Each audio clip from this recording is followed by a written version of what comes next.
lolùgbọ́wọ́ mi, the one that takes care of me, tí ń tọ́jú mi, that protects me. Ní kékeré when I was a child, ẹ̀yìn rẹ̀ ló fi ń pọ́n mi, she carries me on her back. Ìyá kú iṣẹ́ o, I thank you my mother.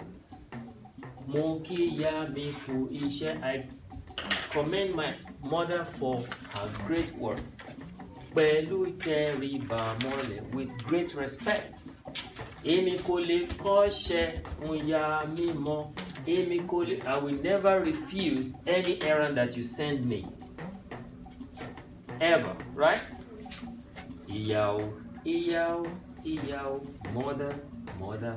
Ọwọ́ mi tí ń tọ́jú mi ní kékeré. Ẹ̀yìn rẹ̀ ló fi ń pọ́n mi. Ìyá kú iṣẹ́ o.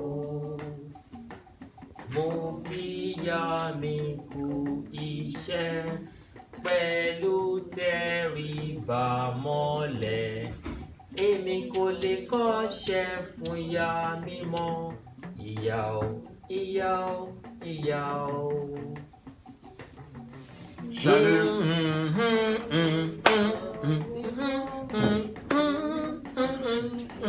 Kékeré ẹ̀yìn rẹ̀ ló fi ń pọ́n mi.